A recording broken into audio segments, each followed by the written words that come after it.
2008, I was between projects. I just finished writing my Siachen book.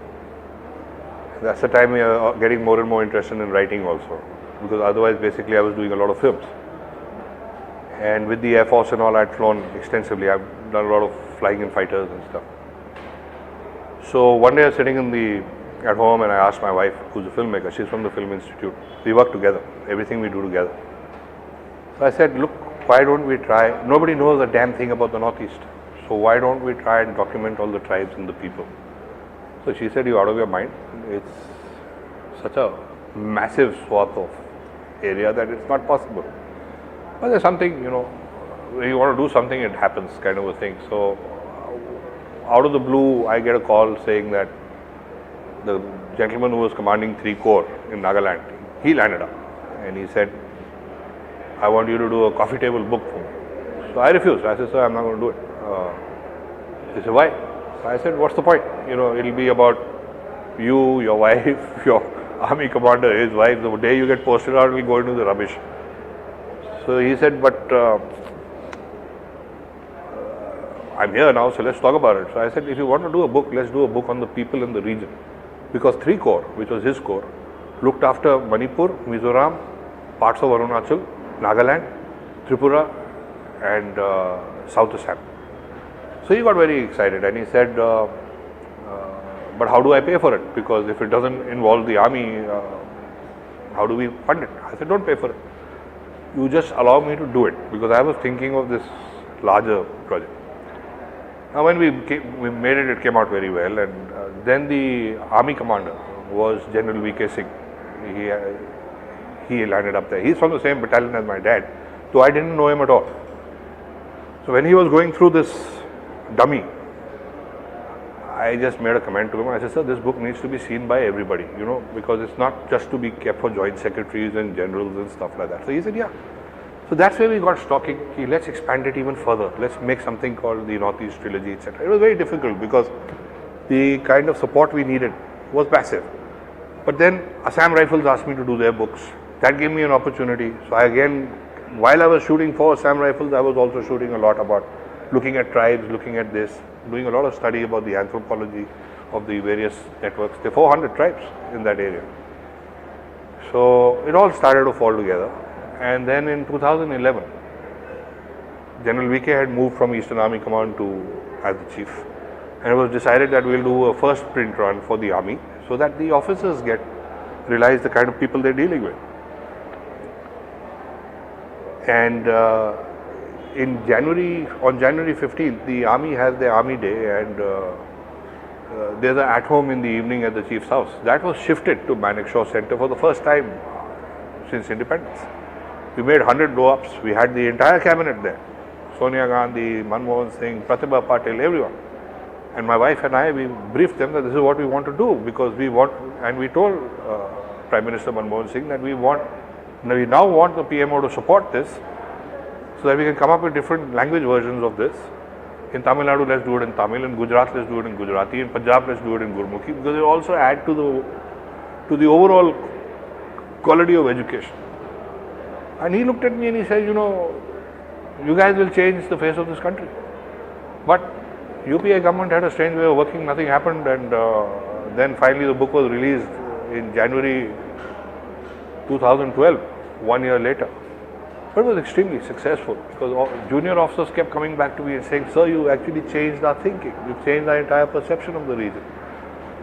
Now, with the government not reacting, we decided to take matters into our own hand, and I started visiting schools. I used to talk to schools about the Northeast. A lot of schools said, give us a set for our entire children. It's a very heavy book. It's three volumes, 2,300 photographs.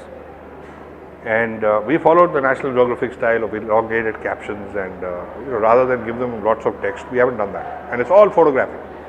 It's illustrated. It's not a coffee table. And but it's heavy. It's 4 kgs. So we did a second edition which was customized for certain schools.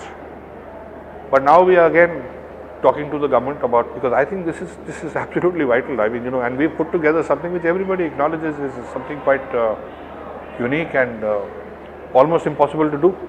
Eventually the government gave us hold your breath. 400 hours of helicopter photography for this. And by the time the helicopter sanctions came, we had done everything on the ground, so we knew exactly what we were shooting. Otherwise, let me tell you, a lot of that can be wasted because, when you take the shorter, the easier options of just flying to an area.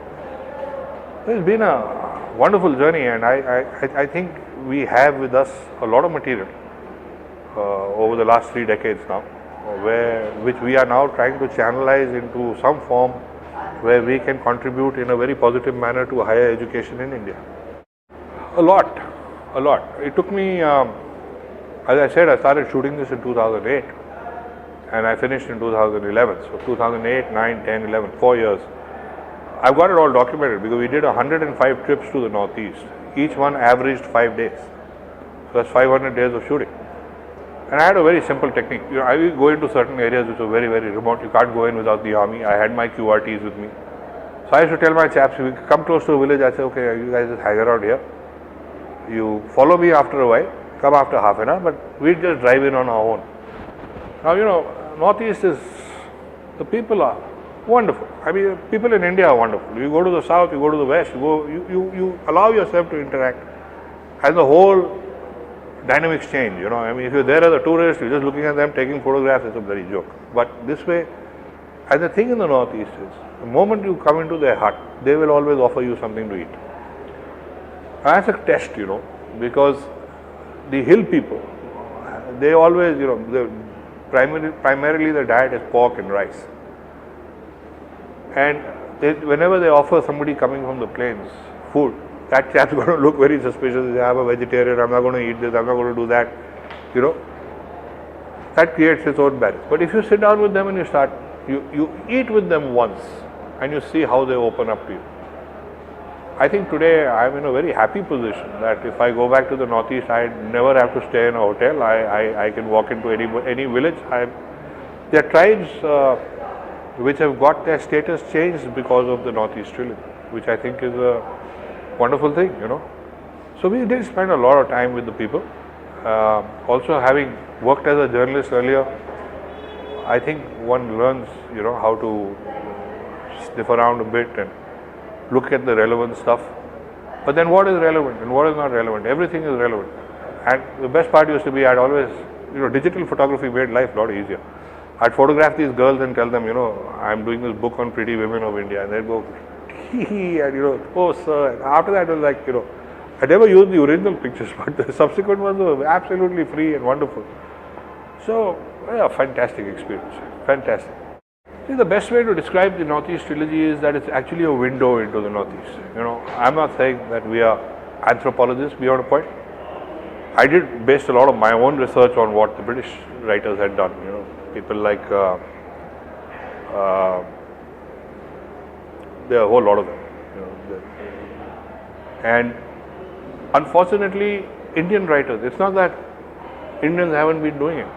They have, but they have never been given that kind of recognition. And even Verrier Elwin, I mean, he was from outside, and he was then taken by Nehru and he worked out the new policy and all that kind of stuff. I spent some time with Verrier Elwin's son in Shillong, and when we had finished the trilogy, Sangma, Mr. Sangma, the member of parliament who had also been a candidate for the president of India, he put out a letter to various, he wrote to the Prime Minister saying that after Verrier Elwin nobody has done this kind of work. But that's not true. There's been a lot of very, very good work done by Indian authors, but unfortunately they haven't been given their due. I can think of a lot, but nobody has done a complete overview, because the overview is actually impossible. I'm telling you, if we didn't have the support of the armed forces, there's no way we could have done it. Volume 1 includes, we also brought Sikkim and North Bengal into the equation, so it's not just the 7 states. Volume 1 includes Sikkim, North Bengal, Assam and Meghalaya. Volume 2 has 14 of the 16 districts of Arunachal. We've left out the 2 Naga Patkai ones. Those come in Volume 3, that is Tirap and Changlang, Nagaland, Manipur, Mizoram, Tripura. That completes the trilogy. So, as I said, it's a window, and I hope to trigger off an interest in the person. I'm not saying you'll find all your answers there. And in fact, one of the things which really irritates me is that after we did the trilogy, people say, oh, these guys are experts from the Northeast. I don't think so. The first thing you realize is how little you yourself know, because it's an evolving process. These are the Yobins. They are on, if you look at the map of India, there is a little loop sticking out, and the extreme corner of that is a place called Vijayanagar, which has an airstrip, which is a PSP airstrip, very difficult to land on. And short of that is a place called Gandhigram. So the Yobins are a tribe which have been living there, and they have been traditionally looked at as refugees who had come in from Myanmar. Vijayanagar is actually the triangle where you can say you got Tibet on this side, and though it's not touching Tibet, but that's the area, and it's all surrounded on three sides by Burma. The entire watershed of the Irrawaddy and the entire Burmese river system is based on that. Now these people this year, I think in 2015 November, they went back to the government saying that, look, we are an established tribe. The Northeast Trilogy says so. So that was, we were told later that they had got their status changed, and the very fact that we had highlighted that this tribe exists in such a positive sort of a manner allowed to strengthen their case. I won't say it happened entirely because of us, but yes, we did contribute to that, and that made us feel very, very good. It's wonderful.